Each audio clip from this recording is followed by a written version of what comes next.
Welcome home to CBS Primetime. Brought to you in part by Taco Time.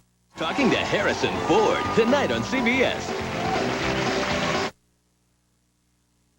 48 hours. We take you there. We saw 2 kids in trench coats with guns. Everyone around me got shot. I walked over 5 bodies on the way out.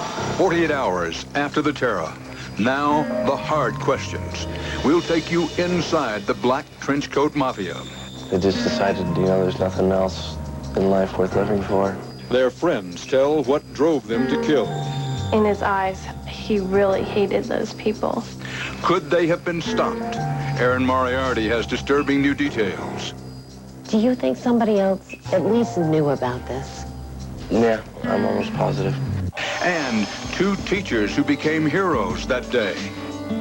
I'm not a hero. I just did my job. Just try to keep those kids safe. And he was their dad. He gave his life to save 200 children. His last words were, "Tell my girls I love them." Here we are. Harold Dow tells us about Grace Under Fire. Plus, in another town, a case like this is a red flag. I mean, it's a warning sign. angry teenagers are convicted of a vicious crime. What I found in the basement was the nightmare of all times. Can strong action stop the violence before it's too late? Young Guns.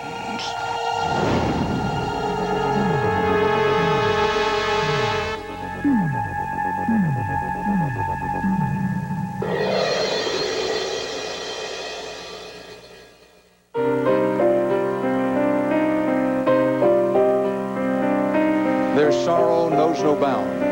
Tonight, the tributes are still growing in Littleton, Colorado. Also growing a strong belief that the shooting that shattered this community had to be the work of more than just 2 angry young men. Good evening. 48 hours after the massacre, here's the latest. Authorities now say suspects Eric Harris and Dylan Klebold intended to blow up Columbine High. Investigators today found one powerful bomb built with a propane tank in the school kitchen. 48 Hours has learned that 2 of the 4 guns believed used in the attack, a rifle and a handgun, have been traced to commercially licensed gun dealers. All 15 of the dead have now been identified, 12 students, 1 teacher, and the 2 suspects. Taken from the home of one of the suspects, a note. It reads in part, quote, "We do not hold anyone else responsible for our actions. This is the way we want to go out."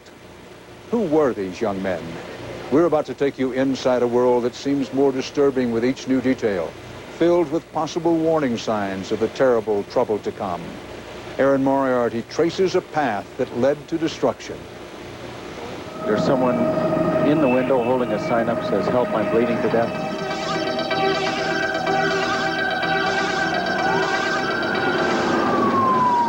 What turned 2 high school seniors into mass murderers? It's clear now signs were there, even in the senior class photo, where they pretended to shoot guns. I think it's probably right here in the dedication. But no one seemed to see it. Not even the people who say they knew Eric Harris and Dylan Klebold best. The jocks called you guys the Trenchcoat Mafia. What did you call yourselves? Friends.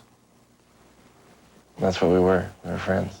17-year-old Pat McDuffie shared a lot in common with Eric Harris and Dylan Klebold. What kind of things would you do? Go midnight bowling? We go midnight bowling. We go hang out at... Once also a proud member of the Trenchcoat Mafia. It's just a duster. He wore the same kind of coat. It was a Western duster. It wasn't really even a trench coat. He listened to the same German heavy metal music.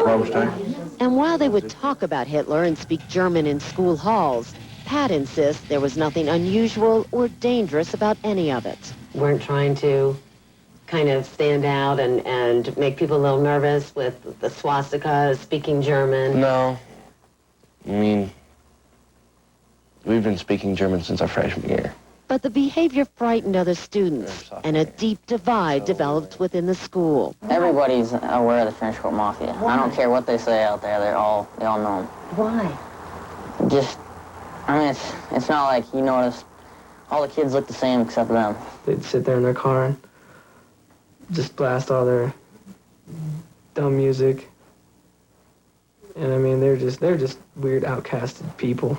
Everywhere they went, they heard rumors or someone yelling something at them, freak, go away, get out of here, you're not wanted Tiffany here. Teifer met Eric Harris in German Very class. cliquey She school. was his date for freshman homecoming. He dressed normal, just pretty much a normal kid. Only he wasn't very popular. If you weren't accepted in the jock group or prep group, you're outcast. Eric's dress and behavior, she He says, started dressing in black. changed over the next 3 years. More to himself. Introverted and shy, Eric found a group of friends in the trench coat mafia. But I know when he got his trench coat, he was really proud of it. Eric's best friend, Dylan Klebold, another shy kid who shared his fascination with video games like Doom and German rock bands. Some of the lyrics were about going into a school and killing people. Eventually, the taunting and teasing Eric and Dylan suffered took a toll. I think that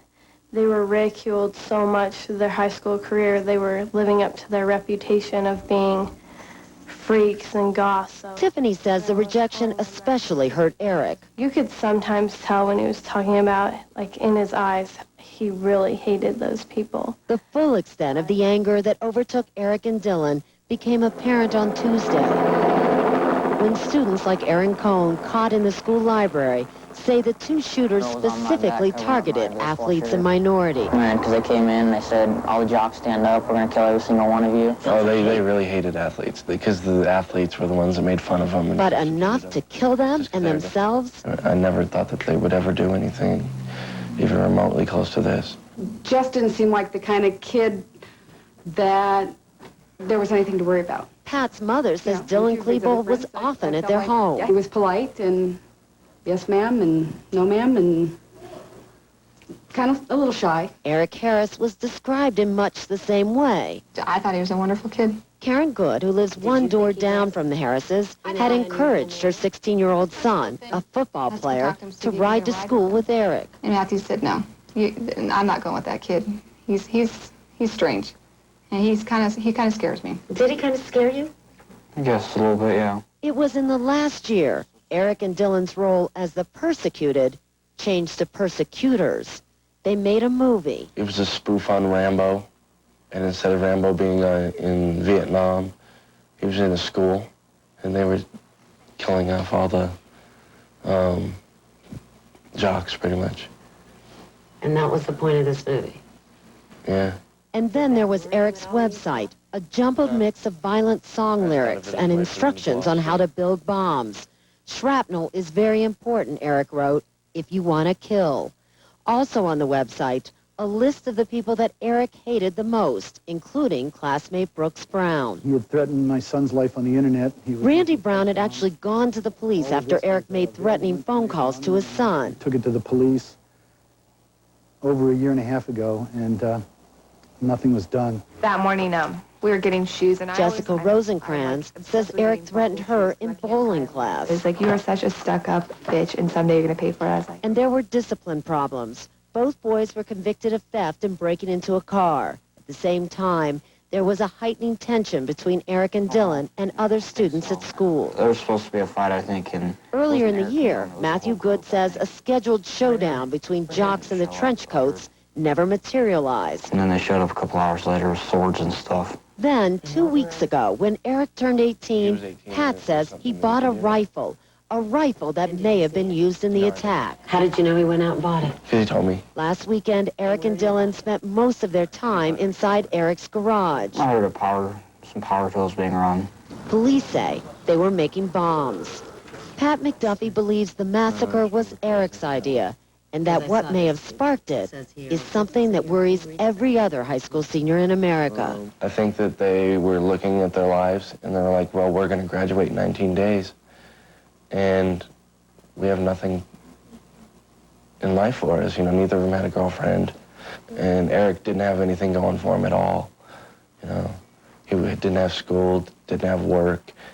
I don't think he was getting along with his parents very well, and I think they decided, well, we don't have anything going for us, and the only way that we're going to get any attention in life is to do something like this. In a suicide note found at Eric Harris's house, they wrote, "We do not hold anyone else responsible for our actions. This is the way we want to go out." You can just tell by the smile on his face. Coming up, You know, how much he loved what he did. he was a teacher. He was a hero. He gave his life to save 200 children. And he was their dad. His last words were, "Tell my girls I love them." That's next.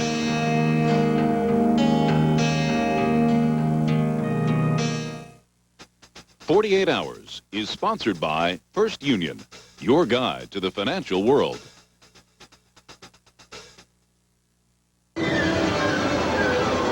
In the financial world, banking as we have known it has become a thing of the past.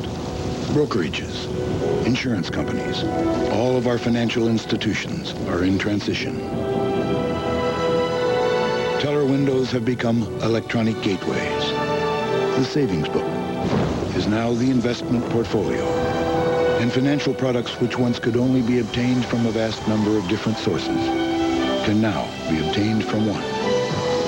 Stocks, bonds, mutual funds, planning, insurance, all have moved to a single place, to the financial mountain called First Union, who for half a century has helped investors seeking diversity, growth, and security. Come to the mountain called First Union. Or if you prefer, the mountain will come to you. In real life, there's barely enough time to shop, let alone cook. Hot Pockets may not be a fancy meal, but it's real food with real ingredients. Real cheddar cheese, real white meat chicken, and real vegetables. Real food for a busy life. Hot Pockets! It's April. Can showers be very far behind? Remember to protect your deck with Thompson's Wood Protector. Rain, sun, mildew. Nothing we make works harder, longer, so nothing can rain on your parade. Thompson's Wood Protector. It never takes a day off. The problem is wrinkles. Now you can reduce the appearance of wrinkles and fine lines with Alpha Hydrox Night Rescue Anti-Wrinkle Cream. A unique formula with retinol, time released as you sleep, to reduce the appearance of wrinkles, fine lines, and age spots. Your skin looks smoother, healthier, younger. Reduce the appearance of wrinkles with Alpha Hydrox Night Rescue Anti-Wrinkle Cream with retinol.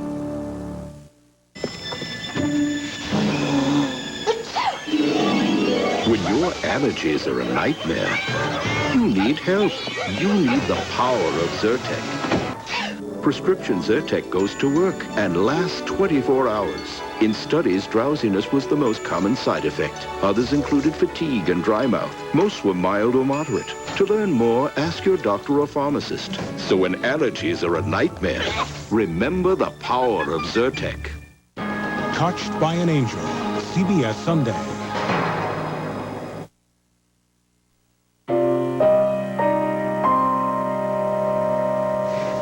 This is in one of his classrooms at the school. He's sitting in front of one of the computers. I mean, you can just tell by the smile on his face, you know, how much he loved what he did.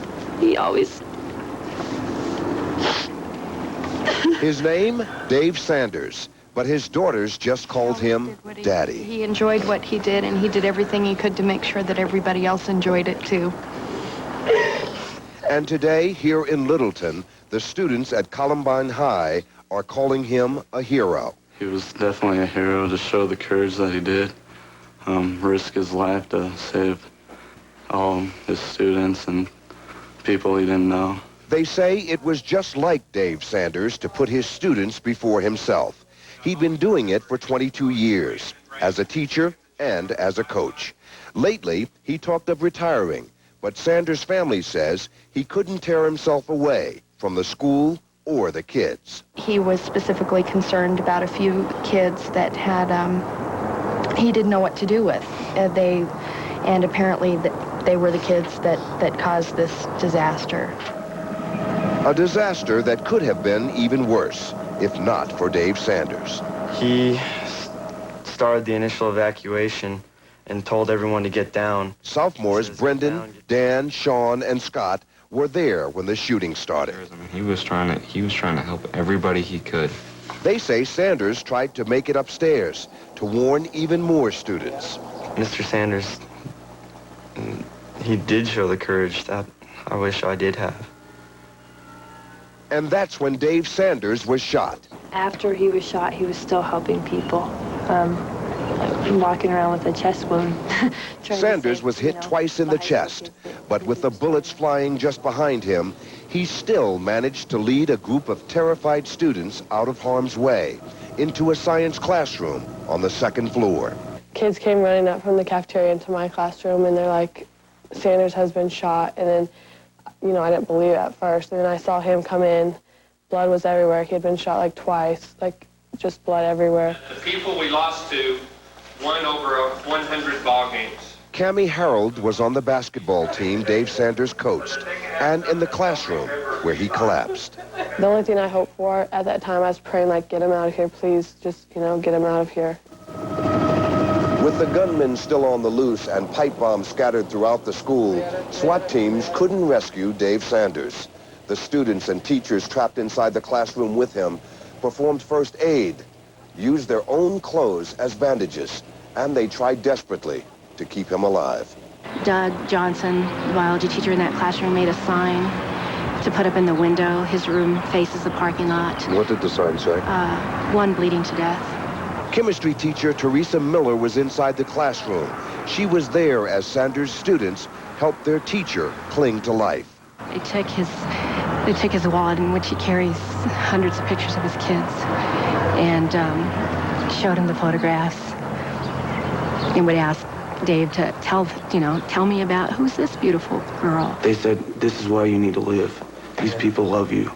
This is your life. This is your family. Sophomores Mike Rotolo and Jonathan Ballard were by his side. Did Dave Sanders say anything throughout all this?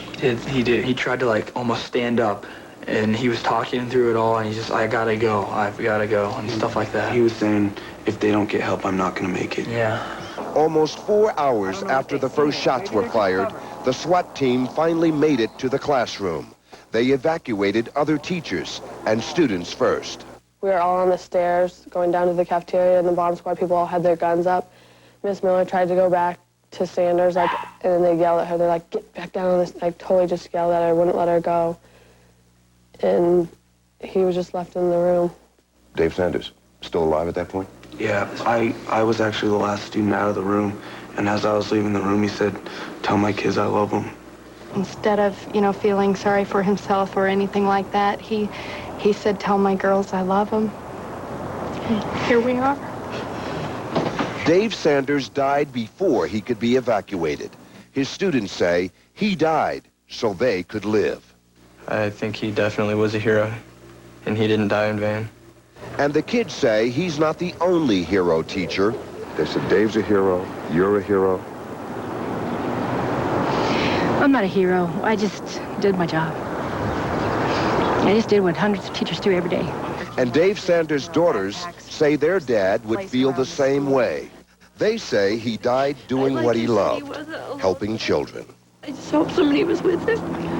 Yeah. We just think because he was always there for everybody else. Just hope somebody was there for him.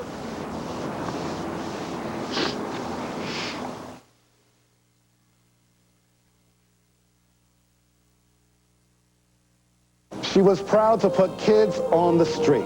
I'm Troy Roberts, CBS News, with tonight's Person of the Century. Sponsored by Chrysler. Engineered to be great cars. The beautiful brute.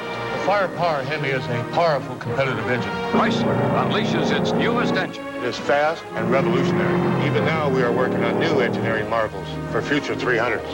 Chrysler 300M with a 253 horsepower V6, the most powerful in its class. A hard-boiled piece of automotive engineering built for the true enthusiast. And now Motor Trend 1999 Car of the Year. Over the last 30 years, Sesame Street has had millions of kids under its spell, featuring letters, numbers, and gentle lessons in humanity. The groundbreaking series is the brainchild of Joan Gans Cooney, one of the most important people of the century. 48 Hours will return. Feeling down? Overwhelmed? Now, to help you lift your spirits and look on the bright side naturally, there's Quanterra Emotional Balance. I used to think all St. John's words were alike, but they're not.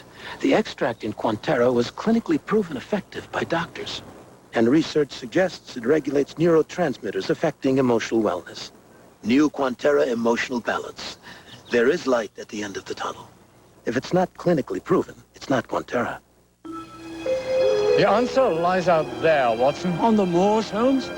In front of the homes, Watson. Homes? That's right, Watson. Nobody in the world sells more real estate than Remax. Remax, the real estate leaders. Here's to the women who play.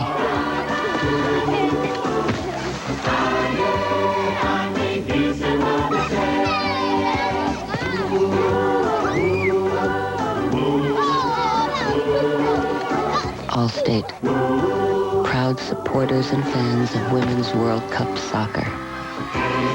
This generation and the next. Bonnie Plant Farm grows over 100 million plants. Every time we water, we feed these plants with Miracle-Gro. Look at the roots on this rascal. It wraps all the way around the plant. The quality, the vitality, the character of the plant is much better with Miracle-Gro. My mama told me you better shop around. Even if you're not rich and famous, you can still afford the most gorgeous designer dresses for spring. The most stunning suits, too. And it's all so easy. Just make the move to the store where you always see more and save more on the best. Today's Burlington Coat Factory. We're more than great coats. My mama told me you better shop around. Shop.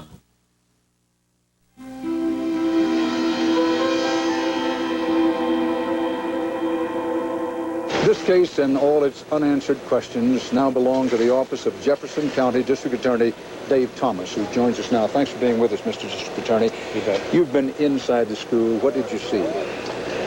I saw a scene of devastation that my 50 years of life did not prepare me for. The human damage is really beyond my ability to describe, and part of it is like it's frozen in time. Victims still with their pencils in their hand, sandwiches that have one bite out of them because people fled. It's just very difficult to describe the human damage that was done inside this school building to these children. Why should I not believe that there had to be other people involved in this? I'm not sure that you shouldn't believe that. I'm in a position where I have to keep all my options open, and one of those options is that there were other people who assisted in this, both before and during the incident. I don't know those answers yet.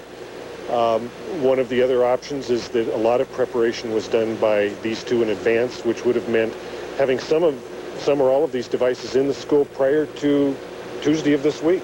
Now, we know that some students who knew the accused attackers have been taken into custody. Are they considered suspects in the case? No, not at this point. They were taken into custody initially. They were released after interviews with those individuals. But they were people who were associated with these people. They were dressed similarly on the day that this occurred, and they were interviewed and released. But obviously, because they're associates, they're still people we need to talk to additionally and that we're interested in. You know about the note? I'm aware of the note. The thing I would say about the writings is that one has to be struck by the hatred and the deep-seated feelings of unhappiness or the desire for revenge that those express. It's very disturbing. Mr. Attorney, thank you very much. We appreciate you taking the time. Appreciate it. And now, Jim Stewart. He reports that the emerging profile of these two troubled young men is very familiar to the experts who try to help us understand such senseless violence. We got him in custody here. Okay, we got the kid. Remember this young man? How'd you do it, Luke? Why? He's 16-year-old Luke Woodham of Pearl, Mississippi. He, too, went on a shooting rampage at his high school. That was in 1997. 3 people died. But what you may have forgotten is that Woodham, too, carried his weapon to school underneath a trench coat, that he also belonged to a small hate group, and that he, too, reserved his greatest hatred for school athletes. I mean, we go out for classes like PE, and, I mean, he was just not very athletic, and people picked on him about that. In fact, when 48 Hours reviewed the 8 most recent school massacres in America, what was most shocking was how much alike they really are. I guess everyone kind of knew him, but not many people were his friends. For starters, every one of the shooters was white. They are all male, and every one of them come not from the cities, but from the suburbs. Nobody expected it to happen here. Such a no-place town like Springfield. That surprised Vince Schiraldi, who studies school violence. Why are we seeing more of these in the suburban schools, in the rural schools? Why not the big cities? I think there's a lot of pressure on middle-class families in suburbs now that didn't used to be there, where both people have to work full-time, 50, 60-hour jobs that, you know, they can't be kicking a soccer ball around with their kid when they come home or reading a book with them. Family life does, in fact, appear to be another similarity. Like the 2 Colorado suspects, most of the teenage killers lived with their working mothers and fathers. And I never thought that he would do something like that. With the exception of Mitch Johnson in Jonesboro, Arkansas, none participated in school sports. He was one of my favorite guys in my math class, just fun to hang out with and talk to. Like Kip Kinkle of Springfield, Oregon, many were computer whizzes. And 2, including the Colorado boys and Michael Carneal of West Paducah, Kentucky, were mesmerized by the fantasy school massacre in the movie Basketball Diaries. He said he was having problems with his home life. But more than anything, it was a feeling that they were being picked on and a love of guns that set these kids apart. He'd always been just fascinated by guns. They always talked about, you know, killing and... And several of the shooters, including the ones in Colorado, were avid readers of gun magazines.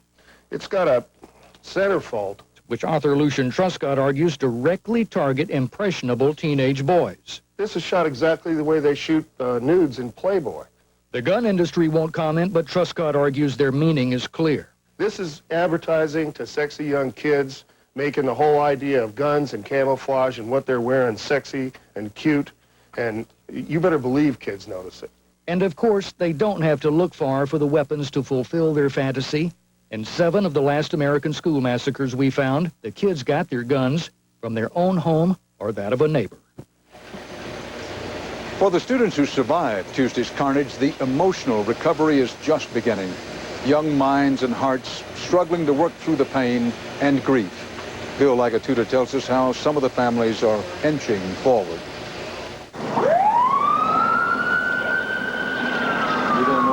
If the investigation shows us that there were other people involved. Bree Pasquale doesn't want to let go of her boyfriend's hand as she watches the continuous replays of the violence she lived through. You're emotional, you're angry, you have flashbacks like every 5 minutes of what you saw, people who actually died in front of you and you couldn't help them. And you remember Bree. They started blowing up and shooting everyone in the cafeteria. How could you forget her? Everyone around me got shot, and I begged him for 10 minutes not to shoot me. In the past 48 hours, she hasn't slept much. She cries all the time. And her father, Victor, doesn't know what to do. She's a smart girl. She's strong. And together we'll just have to work through this and hope we come out at the end whole. I don't think we ever will, but... This is how hundreds of Columbine High School students, survivors, and their families dealt with their grief together. Many more, like the Lapp family, for you, are also coping privately at home. Hello? It's not supposed to happen in your backyard, especially affecting your son. Randy Lapp's son Joshua has spent the past 2 days hugging people. Last night. Like Bree, Josh was seconds away from death, and he too wants to talk about it. When you're in that situation and they're shooting people around you, what exactly are you thinking at that moment? I know you're afraid, but what's going through your mind? I would close my eyes, cross my fingers, and talk to God. At times I'd think, if I get shot, where do I want to get shot so I can still play baseball? His father is encouraging him to talk. The more you talk, the more the feelings come out. I don't think it'll ever be easy for him. He grew up a lot yesterday in about 45 minutes. Parents and kids talking openly about their emotions, that may not happen every day. But when a tragedy like this occurs, the experts say that's exactly what must happen. Talking about it won't make the memories go away, but it can begin the healing. And the kids that we've met seem to want to talk about this. Right. They seem to want to get it out. Yes. Dr. Rich Kestenbaum is a psychologist with the school district and the Red Cross. If it's not talked about and not dealt with in an appropriate way, you see one's life begin to come to a slow but steady standstill, and there are lots of other problems that emerge as a result of that. You have my number. Call me if you need anything. Joshua and Bree were both trapped in the library, the prime killing ground inside the school. That's where the two gunmen shot and killed 10 students. Did you have any sense as to how they were choosing their victims in the room? Because there were, what, about 50 people in that library? When they first walked in, they said, "Any jocks, stand up." Jocks, the school athletes. And Joshua says he's one of them. This is you... Yeah, that's me playing shortstop, and then this is me pitching here. So they proceeded to say that all the jocks in here are dead. Anybody with a baseball cap or sports emblem on their shirt is dead. But Josh wasn't wearing his hat on Tuesday. If you'd been wearing this hat? I feel that I would have been laying on the ground right now. I feel that, or I would have been seriously wounded. Bree was crouched under a desk in the library when the gunman entered. I just remember screaming, "Don't shoot me, please." I was like, "I have a fiance, please don't kill me." Now she's racked with guilt. You know, how can you face the family of those who died, especially the kids who died in front of me because I said I didn't want to die, they got shot. And it's like, I lived, but I'm sorry your son died. It's hard. It's just a very normal response to experiencing a trauma like this, because they feel on some level that there is no rational explanation for this. I must find a rational explanation for it. There's something I did or something I could have done to prevent this from happening. Bree, and especially Josh, seem able to put on a strong front. But will it last? I guess you could say I was still numb. Right now, the parents are having a harder time concealing what's inside of them. We just hugged each other, and I was just thankful, because she's all I got now. It's hard saying that your 16-year-old son should see something that nobody should ever see. Like I said, I just worry about the long-term effects. Happy you're alive.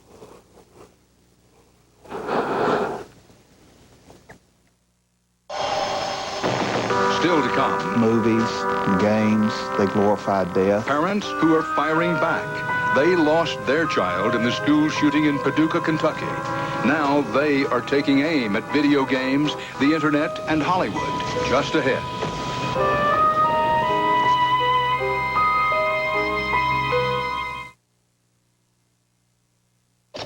We love technology. It's new, and it's shiny, and it inspires a certain awe. Technology is plastic and metal and wire. People are brilliance and discernment and vision. Admire machines. Worship their inventors.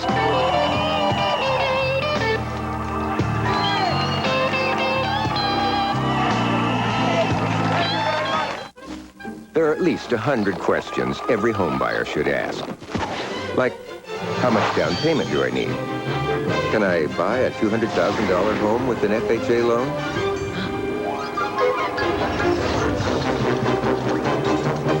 Do I really need homeowners insurance? Luckily, HUD's FHA has the answers. We've helped 25 million Americans buy a home. Call for our free brochure. 48 hours. Young Guns will continue. The shootings at Columbine High. As the people of Littleton, Colorado prepare to bury their dead, the investigation of the attack heats up. How could these kids secretly build all those bombs? Did they have help? And where were the adults in all this? CBS News team coverage continues tomorrow on the CBS Evening News with Dan Rather. Tonight on The Late Show, Dave's talking to Harrison Ford. You change people, David. They don't give these shows to chimps, my friend. Plus, know your current events tonight. This May, the best movies, the biggest stars share one address, CBS. The network premiere of The First Wives Club. Sidney Poitier, The Simple Life of Noah Dearborn. The world premiere of Joan of Arc, the television event of the year, and more. For the best movies on television, it's a miraculous May on CBS. Thanks for making CBS America's most watched network. Welcome home. Log on to Coin TV's Channel 6000 website at coin.com. Attention, RV buyers. Over $60 million of inventory is open for bid at Salem Kaiser Volcano Stadium. It's the largest RV liquidation sale, and it's going on now. The new Acura RL has distinctive styling to appeal to your elegant side. A performance-tuned suspension to satisfy your aggressive side. And a sophisticated front and side airbag system to protect both sides. The new RL from Acura. Lease the Acura RL for $499 a month. You know how long it had been since I'd been out on a date? Mom's really nervous. And how many stores I had to go to before I found that purple dress. Like it? Awesome. I love purple. But when I wanted the exact shade of purple for my eyes, Mom. I went to Rite Aid. Too much, huh? Totally. With Rite Aid's Cosmetics money-back guarantee, I just exchanged it. So, what do you think? Much better. Risk-free cosmetics at Rite Aid. It's not just a store, it's a solution. Don't be late. Each piece of Oregon is remarkable and unique. Its people and places joined together for a perfect fit. To help continue this legacy, Oregon's lottery has returned over $2 billion to support our most valuable resources, our economy, our schools, and our environment. Lottery dollars are working everywhere to help keep Oregon feeling like Oregon. The Oregon Lottery. It does good things. 7-day weather planner takes you through the weekend and into next week. We'll have it tonight.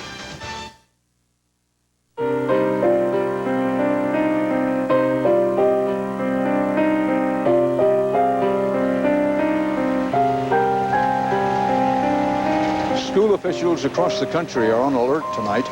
Since Tuesday, there's been a string of copycat incidents at schools in at least a dozen states. Though many were thankfully empty threats mimicking the self-described trench coat mafia, some involved loaded guns, like a shooting today outside Baton Rouge, where a 14-year-old opened fire after an argument, striking a girl nearby. Obviously, students everywhere have been affected by the Colorado tragedy. Yet another reason, experts say, to heighten the lookout for troubled kids. Studies show that students, not adults, are most likely to know about potentially violent classmates. So schools, they say, need to make it easier for kids to report their suspicions. But even the best safety net can fail. Here's Richard Schlesinger. Before there was Littleton, there was Springfield, Oregon. This is Westside Middle School. We have several children now. We need more than one ambulance. Before Springfield, We have a fire drill. there was Jonesboro, Arkansas.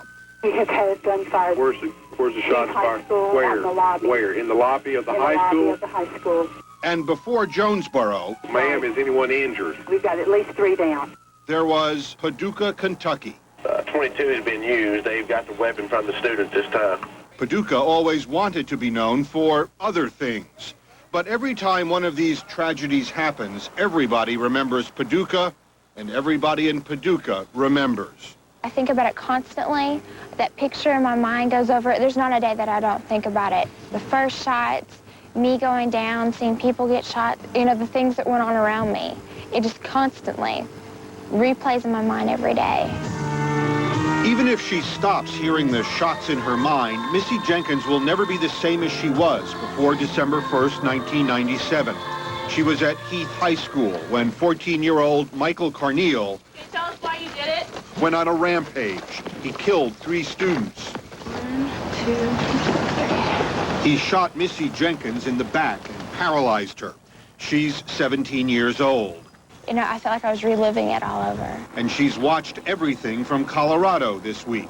When they described the gunshots, when they said that they sounded like firecrackers. We heard what sounded like firecrackers, and so we looked over and we saw some guys with guns. That completely made me remember, because, I mean, that day it sounded like firecrackers. That's why I didn't run. I just stood there. There are memories of that day every day here. Each morning, students go by a monument to the 3 victims who died. The victims' families may never get over what happened here, but they are trying to get even. They filed lawsuits against Michael Carneal and others at the school, along with producers of violent movies and video games and internet porn sites, which they say drove Carneal to kill. They're asking for $130 million. It wasn't the complete cause of her death, but it did push our shooter over the edge. Joe and Judy James's daughter, Jessica, was killed that day. They spoke to Ed Bradley for this Sunday's edition of 60 Minutes. The lawsuit mentions movies like The Basketball Diaries and a scene that is darkly similar to what happened in Paducah and in Littleton. In a dream sequence, a character played by Leonardo DiCaprio massacres his classmates and a teacher. He's wearing a long black coat, like the gunman in Colorado. The suit also names the video game Doom, which encourages players to commit hundreds of acts of video violence.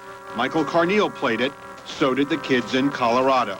These violent movies, games, they glorify death. They make a hero out of a killer. While the Jameses and the other parents think violence in movies and video games and pornography helped make Carneal a killer, one of his victims is not so sure.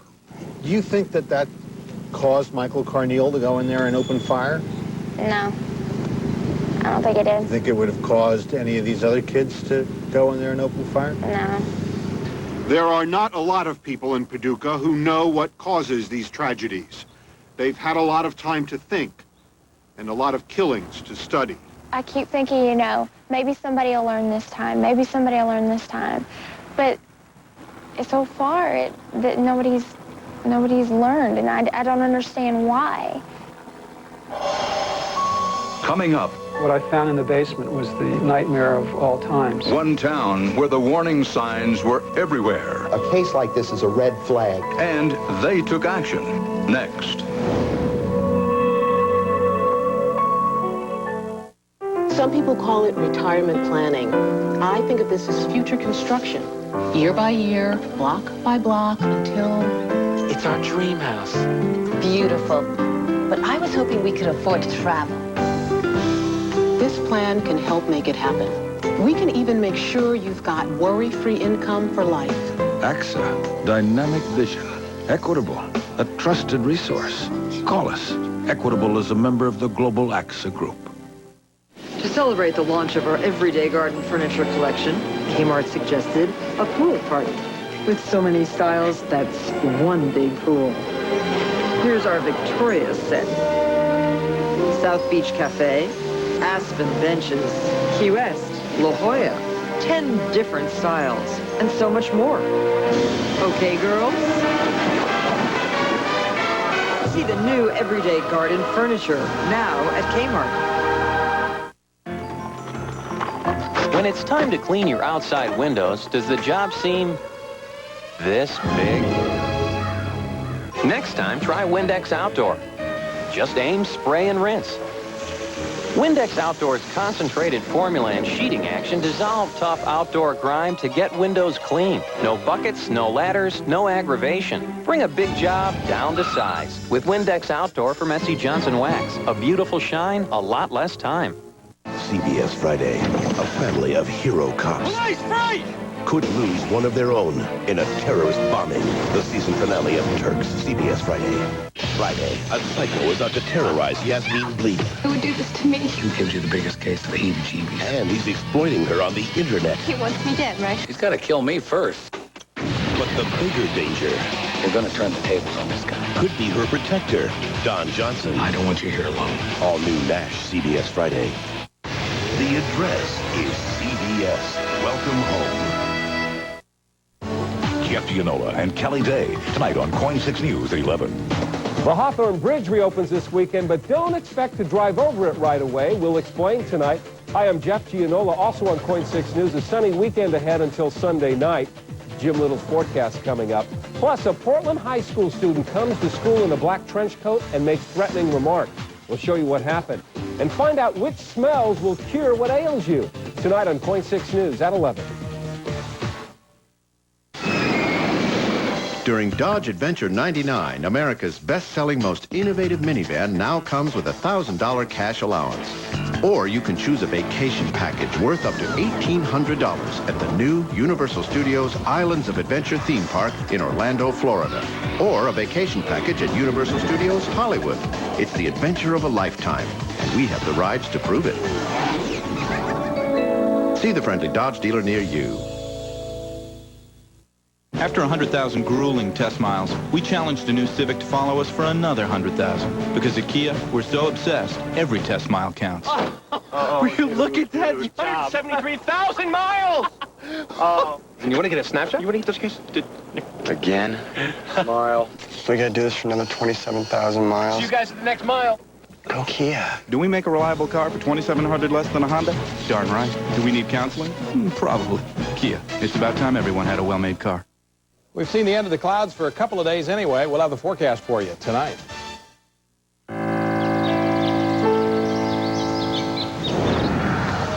Fairfield, Iowa. A farm town of 10,000, shattered by one senseless act of teenage rage. We have violence occurring down here in a fairly large scale. There was blood pretty much splattered everywhere. In November of 1997, two teenagers, Chad Lemansky and Dan Myers, were convicted of a grisly crime. What I found in the basement was the nightmare of all times. There were 23 victims. This is a situation that was done by people with a great deal of malice and anger and hatred in their hearts. The two 18-year-olds are now facing prison. This case has drawn attention like no case I've seen. Their crime, killing and maiming 23 cats. I came into the kitchen. One of our oldest cats was here. He was laying in a pool of blood. There was blood everywhere. David Sykes is the owner of Noah's Ark Animal Shelter. The cats at some point were terribly frightened, and they all ran downstairs and were trapped right in this area because they couldn't get out. So underneath all these blankets and towels and sheets were the bashed-in bodies of about 10 or 12 cats. They had obviously been brutally beaten to death. This level of violence, quite frankly, scares me. Humane Society investigator Rick Swain. And should scare anybody in the community or in our society. But some people in town see things differently. I cannot see them going to prison for killing an animal. Cats don't have a soul. They're not real, human beings. But if some people in Fairfield aren't particularly worried about the killing of stray cats, Come on in. two sociologists in Boston are. We're talking here about the Charles Manson family of animal abuse. Northeastern University professors Jack Levin. These kids were enjoying what they did. And Arnie Arluk. This is the major league of animal abuse. A case like this is a red flag. I mean, it's a warning sign. Recently completed a study on the connection between cruelty to animals and other criminal behavior. Animal abusers are 5 times more likely than their peers to commit violent crimes against human beings. They're 4 times more likely to commit property offenses, 3 times more likely to be drug offenders. We have to take this seriously because it gives us an indication that these people who commit animal abuse may also abuse human beings. Like the case of Luke Woodham in Pearl, Mississippi. He started with a dog. Woodham wrote about killing his pet dog, Sparkle. The dog was vulnerable. He beat and stabbed the dog and watched her burn to death. And when he saw how he was able to do it with ease... Then 6 months later... Then he went for the big prize. Police say he murdered his mother by stabbing her before shooting to death 2 students. But I think the fact that we can see in the Mississippi case where animal abuse in the worst scenario can lead should make cases like the Iowa case cases where we pay even more attention to them. But you're not saying these 2 boys are definitely going to become killers or criminals. No, but we are saying that somebody has to look at them very carefully to prevent that possibility. That's also what County Attorney John Morrissey wants. I'm concerned that we find out what made them tick in this situation. Morrissey wants psychiatric evaluations of both Chad Lemansky and Dan Myers before it's too late. I think the fact that it's done to so many animals makes it a more serious kind of offense. Should people in this community be afraid of your son? My son or Dan Myers would be the first ones to stop and help somebody that was broke down on the road. Joe Lemansky, Chad's father, doesn't know what all the fuss is about. I don't think my son's probably any different than most other teenagers that are going through a spell. Chad is his oldest son, a child who at least at one time clearly loved animals. How do you explain these pictures with the young man who went into a shelter and killed those cats? It's just something real stupid. It's the only way I can explain it. Do you worry at all that your son might hurt somebody later on after something like this? Definitely not. Why not? These guys would never do that to somebody else. The owners of the animal shelter aren't so certain. And to make sure that neither teen hurts another animal, David and Laura Sykes want to see both go to prison. I mean, prison is our system. Why should it be any different here because it's cats? The evidence showed, and you admitted, that you viciously slaughtered about 23 cats. And now you'll have to suffer whatever consequence I'm going to impose. On counts 1 and 3, I'm going to sentence you to 2 years in the penitentiary on each offense. But the judge suspends the entire prison sentence except for 23 days. I'm not going to suspend that period of time. You're going to do that time. 23 days. 1 day in jail for each cat killed or injured by the teens. The teens were also sentenced to 3 years in a youthful offender program where they will receive counseling. It's one of the toughest sentences ever imposed in this country for animal abuse. Still, the owners of the shelter are disappointed. I think that the punishment was a slap on the wrist. Maybe this will be the turning point in our nation's understanding about animal cruelty and to be aware of the link between animal cruelty and crimes against people. Perhaps that perspective will come in time. This little light of mine. Rachel was just really vivacious. Next. I know he would have been one of the best. It's beautiful. It went clear to the core. Memories to cherish from Columbine High. I could never be what my son could have been. Let it shine, let it shine, let it shine. A death threat at a local school. Did the shooting in Colorado inspire a student in Canby? Join us for the story tonight at 11. I hate grapes. Green and purple and seedless. Sure, they taste great. But on a supermarket floor, they can make for nasty slips and falls. Hi, I'm Al Mangoni, a safety specialist with Liberty Mutual Insurance. There's no reason the supermarket floor should ever be a dangerous place. So we're working on non-slip flooring and other materials to keep you safe. At Liberty Mutual, we have hundreds of experts helping you live a safer, more secure life. It's insurance in action. I also hate bananas. Courage, something shared by countless Americans. Those who risk their lives, those who battle serious illness. When I was diagnosed with prostate cancer, I was primarily concerned with ridding myself of the cancer. But secondly, I was concerned about possible post-operative side effects like erectile dysfunction, ED, often called impotence. You know, it's a little embarrassing to talk about ED, but it's so important to millions of men and their partners that I decided to talk about it publicly. And after all, it can be associated with many conditions, including prostate surgery, high blood pressure, diabetes, or even smoking. And the point I want to make is there are many treatments available for ED, so my advice is get a medical checkup. It's the best way to get educated about ED and what can be done to treat it. It may take a little courage, but I've always found that everything worthwhile does.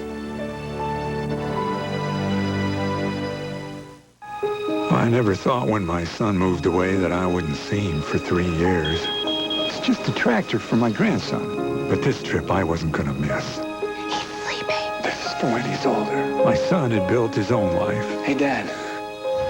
He got a John Deere. Of course. But he still appreciates where he came from. The LT-133 from John Deere. At under $2,000, it's possibly the best lawn tractor ever built. And it's the only one with a past as bright as its future.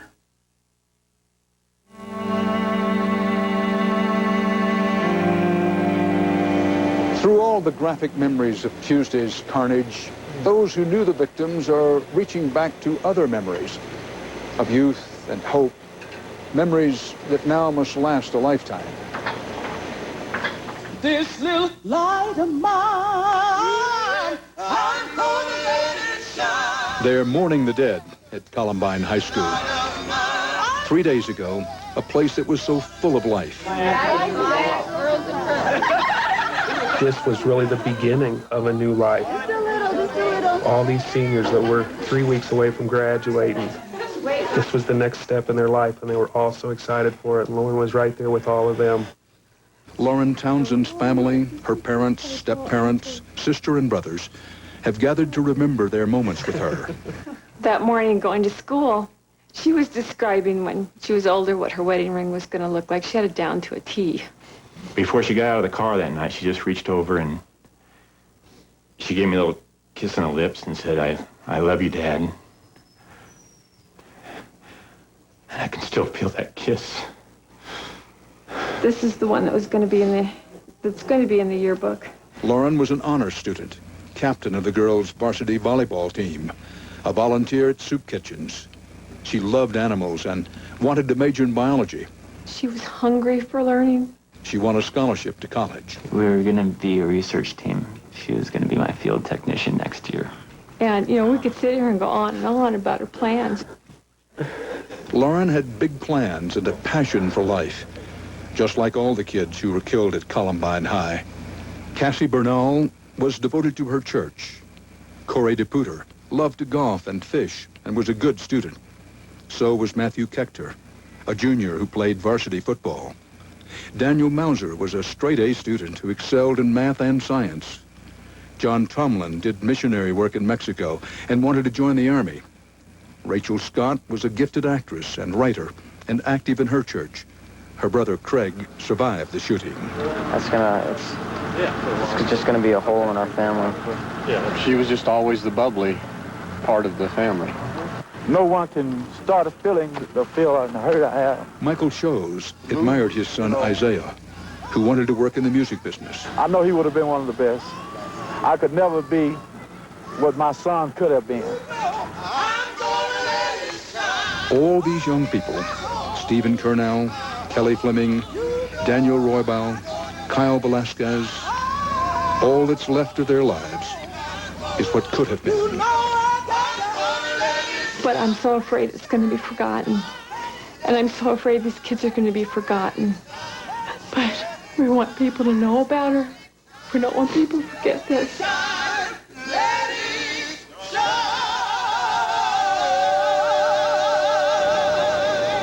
So many memories stolen forever. The angry young men who allegedly carried out this massacre weren't the first teenagers ever to be teased or taunted by their peers or made to feel like high school outcasts. Every day there is comparable cruelty and no carnage. We know then that it would be a mistake to treat every teen as a potential killer. It simply isn't so. We can't live our lives with such a ponderous burden of suspicion of our own children. And yet, we feel we must do something. When we are children, our greatest desire, even if we don't know it at the time, is the desire to feel safe. When we are adults, our greatest desire is to keep our children safe. School is supposed to be safe. Somehow school was not safe in Littleton, in Paducah, in Jonesboro, in Pearl, and in other schools you never heard of, where the violence was one-on-one and unreported. 48 hours after the bloodshed here, we are still looking for answers. We are reaching out to our children to understand them, to protect them, to love them as well as we can. That's 48 hours for tonight. Thanks for choosing CBS. I hope you'll join us tomorrow night, too, for the CBS Evening News. From Littleton, Colorado, good night. Tonight, don't miss a late show to remember with mega movie star Harrison Ford. Plus, know your current events, but first your local news. People in Canby are terrified after a student threatens a repeat of the Colorado shooting. What makes kids so angry? Tonight, where to turn for help.